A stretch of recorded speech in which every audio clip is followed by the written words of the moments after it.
Le piège de l'homme moderne, le monde en noir et blanc. Dans un monde de plus en plus robotique et froid, où les individus deviennent des copies conformes, il faut faire particulièrement attention à ne pas se retrouver à penser dans des boîtes ou des cases définies. Dans notre quotidien, à la télévision, sur les réseaux sociaux, dans nos discussions, tout est simplifié au maximum et repose bien souvent sur des oppositions basiques qui influencent notre perception du monde et la rendent binaire. Les systèmes informatiques et les algorithmes omniprésents aujourd'hui reposent sur des logiques binaires, ce qui teinte nos modes de pensée. Par exemple, les réseaux sociaux simplifient des débats complexes à des likes ou des oppositions. Nous sommes alors soit de droite, soit de gauche, soit féministes, soit masculinistes, soit dominants, soit soumis, soit alpha, soit bêta, soit yes life, soit no life, soit beau gosse, soit moche, soit intelligent, soit bête, soit musclé, soit maigre, soit pro-Trump, soit anti-Trump, soit vegan, soit viandard, soit employé, soit chômeur, etc. Dans notre construction du monde, nous pensons de plus en plus comme des ordinateurs et de moins en moins avec la subtilité et la puissance empathique et intuitive d'un être humain. Dans ce monde, soit noir, soit blanc, les individus ne sont pas eux-mêmes, mais sont le produit des modèles qu'on leur a servis et de ceux auxquels ils se sont le plus identifiés. Ils deviennent des automates polarisés, c'est-à-dire très tranchés dans leur vision du monde, qui réagissent aux actualités et à ce qu'on leur sert sur les réseaux sociaux comme des chiens enragés. Pourtant, à y réfléchir deux fois, cette perception binaire ne repose sur aucune réalité objective et tend à nous couper complètement d'une forme de compréhension subtile du monde qui nous entoure. Pourquoi notre compagne, que nous aimions encore plus que tout la veille, est-elle à présent notre ennemie jurée alors qu'elle vient de nous quitter ce matin? N'y a-t-il pas moyen d'élever sa compréhension du monde au-delà d'une réaction animale, primaire ou instinctive, qui voit le monde comme bien ou mal, ami ou ennemi? Évidemment, il ne faut pas tomber dans l'extrême inverse. Il existe bien des réalités à tendance plus polarisante, comme le crime ou l'acte immoral. Mais le problème est que nous naviguons constamment dans notre quotidien avec un a priori très extrême, dans un sens ou dans l'autre, dans des situations pourtant souvent complexes et multifactorielles. Une rupture amoureuse ne se résume jamais à la rupture et à la haine contre celui qui s'en va. Il existe des causes innombrables qui s'accumulent et parfois s'amplifient pour arriver à une situation donnée. Comprendre que les influences qui conduisent à un acte sont variées et dépassent parfois notre capacité de compréhension est important pour ne pas nourrir de ressentiments inutiles envers le monde ou une personne. Il est tout à fait possible d'aimer profondément une personne que l'on vient de quitter ou de nourrir des sentiments mutuels dans une relation impossible, ou encore de respecter voire apprécier profondément un adversaire.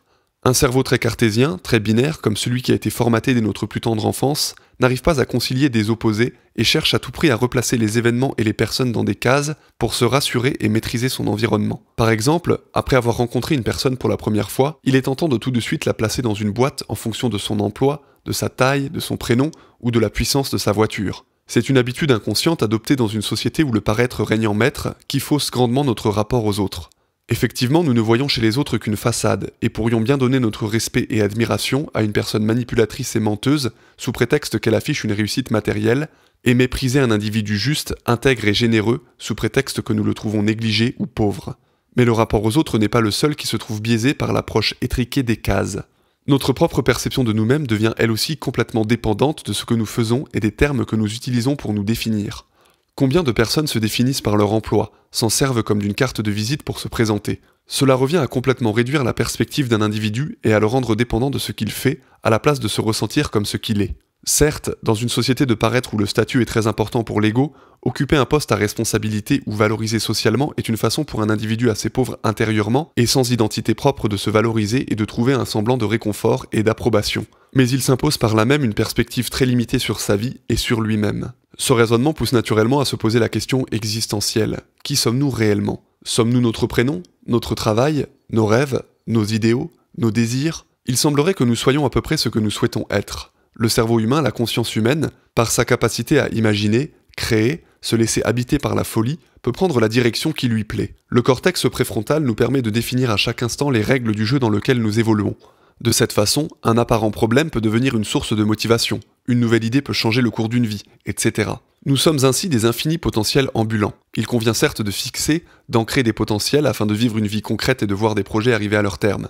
Mais il convient parallèlement d'être très conscient de la manière dont on se présente et dont on parle de soi. De la même manière, tout ce que l'on affirme sur soi, comme le fait d'être plutôt manuel ou intellectuel, plutôt sociable ou solitaire, est à double tranchant. Cela repose parfois sur des traits de personnalité tangibles et renforce ce que nous affirmons.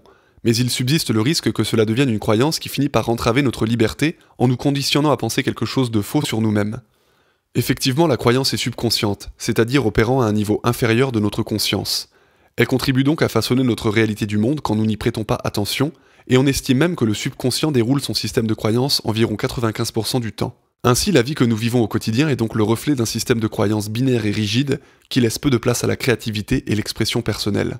Comment réussir à sortir de ce cercle vicieux et ne pas se transformer en ordinateur? Il faut tout d'abord se forger un mental et des croyances neuves sur le monde qui nous entoure. Se cultiver, lire, aller chercher des longs raisonnements qui permettent de comprendre les nuances inhérentes à tout sujet, qu'il soit politique, historique ou psychologique, et se libérer de l'influence des médias, des réseaux sociaux ou de l'impact nocif des foules qui simplifient les informations.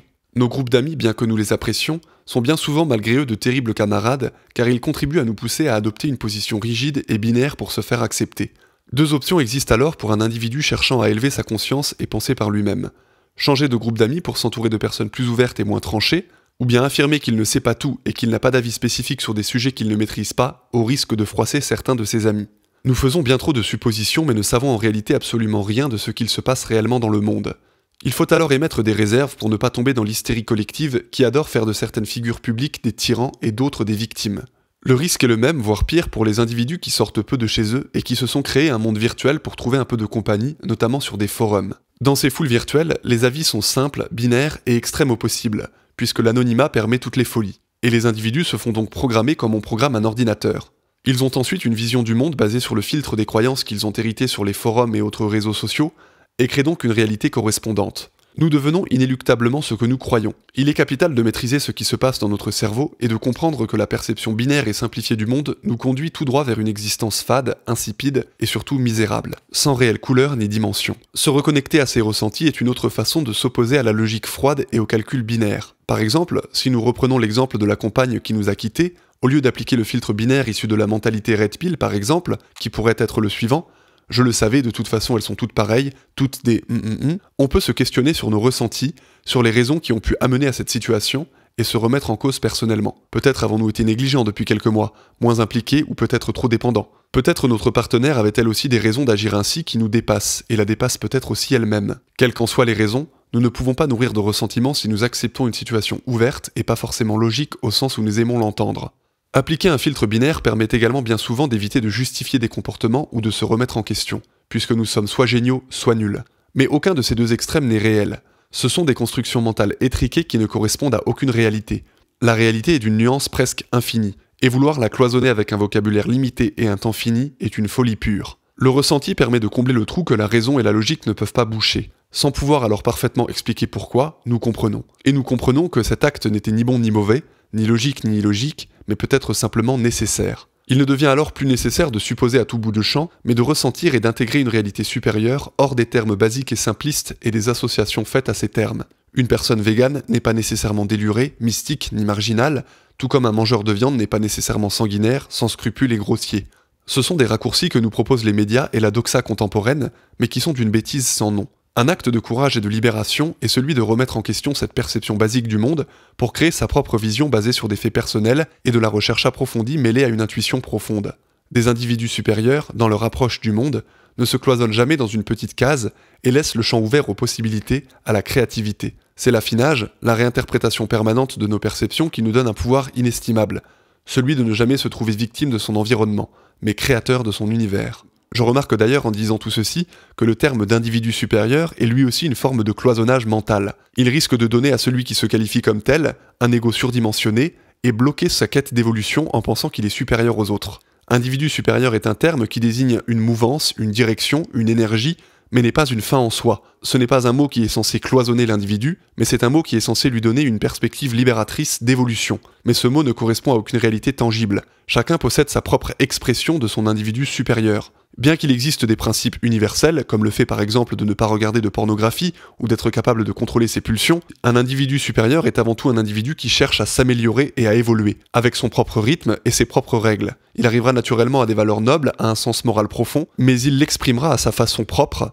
et ne pourra jamais le comparer avec celui d'un autre. Attention donc à chaque terme qui est utilisé, y compris les termes que j'utilise dans chacune de mes vidéos. Il faut toujours dépasser le terme apparent pour aller chercher l'énergie et la tendance qui se cachent derrière.